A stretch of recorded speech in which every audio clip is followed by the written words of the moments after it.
Hey everybody, it's Bailey Justin 12, Bailey Justin 13, Bailey Justin 5006, and instead of doing Inktober, I've decided to do something a little bit different, and I used ChatGPT to come up with a list of different outfit types and variations of those things from different cultures.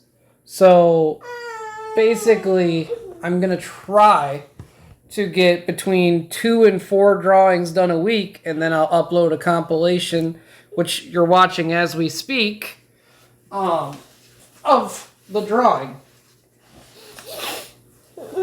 So, with that said, the first outfit is actually called a sari or sari. I'm not exactly sure how you pronounce it. What I do know is it's a very popular or very common, I should say, outfit worn in India. So I was trying to come up with a modest pose that really showed everything off. And so you see me working on the silhouette and everything of that nature, trying to find something cool. And so while the silhouette's being worked on, I'll tell you about the sari or however it's pronounced. It's a giant piece of cloth between 3 meters and 9.5 meters long. And it can be worn in 100 different ways. You don't need safety pins, although a lot of women these days use safety pins. Shame on them. Shame on all of them. And it's actually really interesting. There's different colors that mean different things. There's different uses for the sari. And it's a very popular, it's a generational thing where it's a hand-me-down slash tradition to hand down the outfit. And I found a couple different articles about girls that actually were growing up and saw their mother in their sari and were just can't wait to wear it. So I guess it's kind of like women in their wedding dresses that when their mother hands them down. I don't know. Do women still get dresses handed down to them for weddings? I don't know. Different cultures do different things. But you see me working on the pose, doing the hand and everything of that nature. You're going to see that my character does not have a blouse or a petticoat underneath it. That's because the sari didn't originally require a petticoat, and it wasn't until quite into the British Empire that it was decided that they had to have one. The sari is actually a very old outfit choice. There's records showing that it's from 100 BC and before. So I think that's kind of cool. I went with what's called the mermaid drape. And I really tried to make it look like a mermaid fin and everything, but using the pleats. The reason it's called the mermaid drape mostly is because they use a bunch of pleats right in the middle that you'll see right behind the bent leg. And it's supposed to look like a fin. I think it came out pretty cool as far as that aspect goes. You see me closing the canvas and all that good stuff. Working on the face, I decided to do a cute head, face looking down pose. There's really not too much to say about the sari that I know. Did you find any interesting facts out about the sari? Not today. No, not today? Oh, thanks for looking it up like you were supposed to. Sorry. Yeah, you should be sorry. But all jokes aside, now you see me doing the line art. You'll see that the hand is a little bit big. I fixed this, as you'll see, to the right, to the left, wherever I decide to put it. You'll see that I made the fingers just a little bit smaller. But like I've said before, I don't have an issue with hands. I have an issue with things like hair. You know, things like fabrics, all that, I don't have an issue with. It's just the damn freaking hair always comes back to haunt me, man. I just can never get it looking the way that those other guys can do it. And it's really crushing. I made the breasts a little bit bigger because my character's got bigger breasts. Then I decided to use the fleur-de-lis Not because of for her, but just because it's one of my favorite symbols. Even though it was branded into slaves in the old days for any kind of disobedience, it's no longer like that. So it's okay to use it. And I like the symbol. New Orleans Saints is my football team. Let's go, Saints! Even though we lost Drew Brees and probably won't see a Super Bowl for a while. So now you just see me, I didn't want to do any shading or anything of that nature, so what you're going to see is me do a really quick airbrush on the skin and a couple highlights, but that's about all you're going to see. And then we just do a background for India, and that's it. I hope you enjoyed learning about the Sayuri, and have a wonderful day.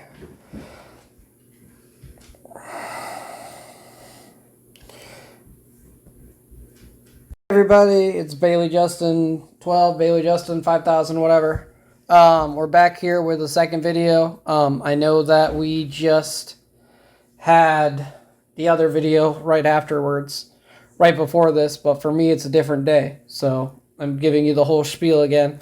We're doing the culture, and today's culture was, cultural outfit was a dirndl. So we'll get started and we'll talk a little bit about it in the process. So you see me here working on the silhouettes as we always do. A dirndl is what's called a tracht, which spelled Tracht, which is basically just a traditional clothing of Germany. And in about the 1800s, the dirndl was what women would mostly wear. And during the 1800s is when certain levels of royalty decided to take the dirndl and turn it into something more regal, and added a lot of things. Because originally the dirndl was just a blouse, a dress, or a skirt, and then a ribbon around the waist and an apron. So if it doesn't have at least 3 of those things, it's usually not considered a dirndl. You've definitely seen a dirndl before if you've ever seen pictures of Oktoberfest, although those are modified dirndls because of the fact that they have shorter skirts than they're supposed to be. They're supposed to be at least a little below the knee, and those skirts are definitely not below the knee. They also are more puffy in the Oktoberfest version than in actual reality. In reality, it's just a pleated skirt. There's not really, the puffiness is for the shoulder puffs. It's not for the other part. Here you see me working on anatomy. This is me just drawing a hand. You'll see that this pose gets fixed eventually. It doesn't feel even, and I flipped the canvas a couple times and tried to get it to feel right, and it just never did. But eventually, it will feel right, and everything will be right in the world. Here you see me drawing the hands, adding a flower. Didn't know what flower I wanted it to be. Eventually, I figured out Germany has sunflowers, so we go with those. Use the symmetry ruler with a bit of an angle to create the face. I might not be too good at the body yet, but god darn am I good at drawing the face in like 10 seconds at this point. It took me no time at all. I did the shoes, as you can see, as well. The dirndl is actually, there's really not that many interesting facts about it. Although, and I don't know if they do this in Oktoberfest. It said they do, but it became a rule for women to wear the ribbon and or the bow that ties around their waist on the left or right side, depending on if they were single or had somebody. And so if they wear it on the left, then that means that they are single, and if they wear it on the right, that means that they are taken in some way, shape, or form.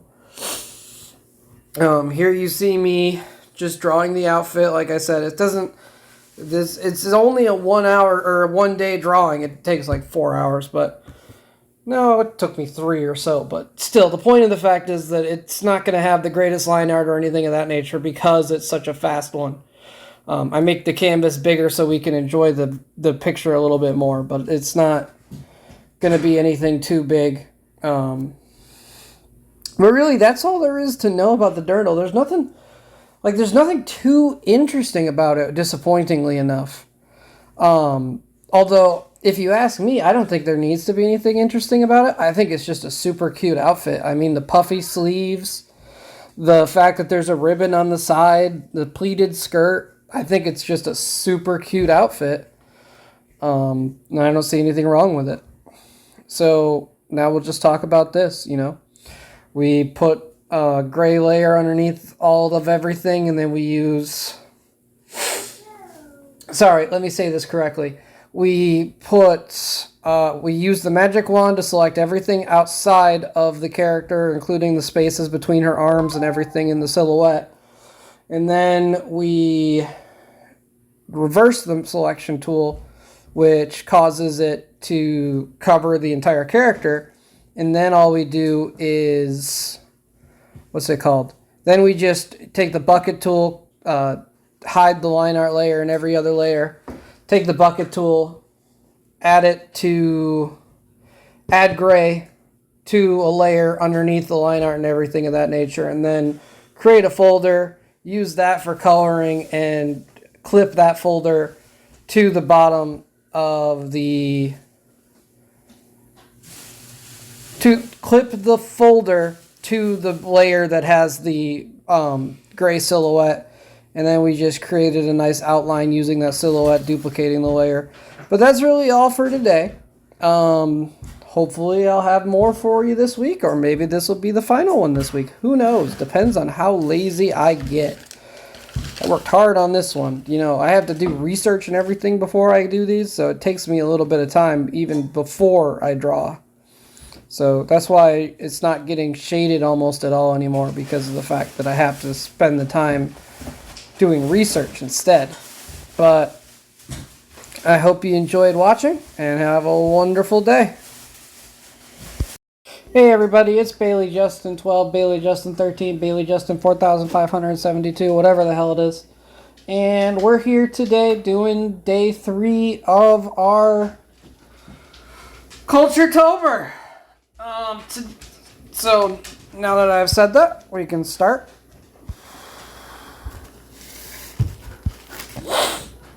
So today is the Cheongsam, or in Mandarin, the Quipao. It's Qipao, so I would believe it's Quipao or Quipao. Either way, it's the dress that you see a lot of Chinese people wearing in movies and everything of that nature. There's actually, the male version is called Chiang Mong. It's almost the same name. It's just a little different. In the old days, it was considered formal attire, but now it's just considered fashion in general, and anyone can wear it. It has It has buttons that are either it's either separated by, so it has buttons on the chest and it has a collar. Those are only the biggest points that matter. And then, of course, it's also a skirt. I believe Ada Wong from Resident Evil 4 wears a Qipao and or a Cheongsam, however you would like to say it. Which is interesting because it shows that she's Chinese. But anyways, so that's basically all we're doing. We're just drawing a cool pose. Doing a little bit of foreshortening with the hands and arms, doing a little bit of a looking down pose. I'm always doing a looking down or a looking up. I don't like to do straight on faces just because it's not dynamic enough, and I'd like to get the practice in. I'm definitely getting more practice with the female anatomy, thankfully, too, which is nice. You'll see that her arms are a little bit bulky. Right now, I do change those. I also fix the legs Still not totally happy with them, but they become better than they are right now.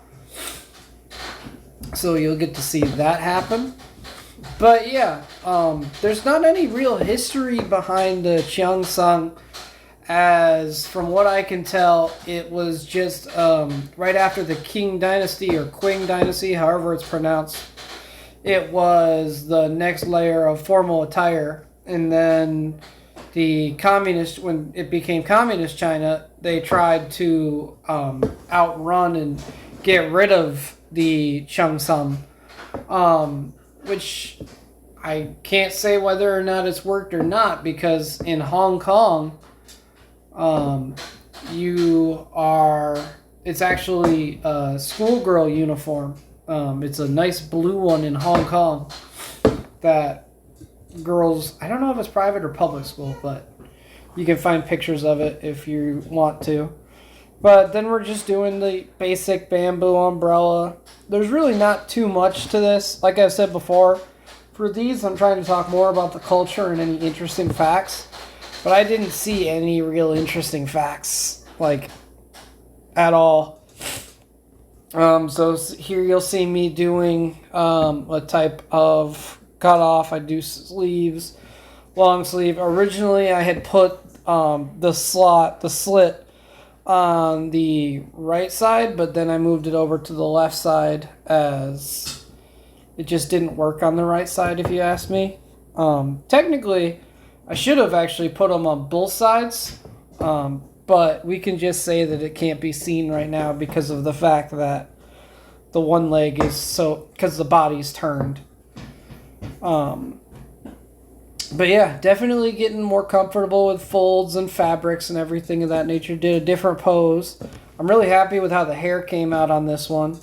You see me flipping the canvas, and I don't think there's any irregularities. I do have to remember before I put these up that I fix... No, I'll just leave it. That's too much work. I don't care enough. We'll just say her head's turned a little bit. But yeah, that's basically it. And then you just see me coloring and shading. It's the same color scheme as we've been doing the entire time. Adding a little bit of shading and then trying to really quickly make the communist flag of China. But yeah, this is the last video of the week. So I'll be uploading, hopefully this will be uploaded on Friday. So have a wonderful day, everybody, and look forward to next week.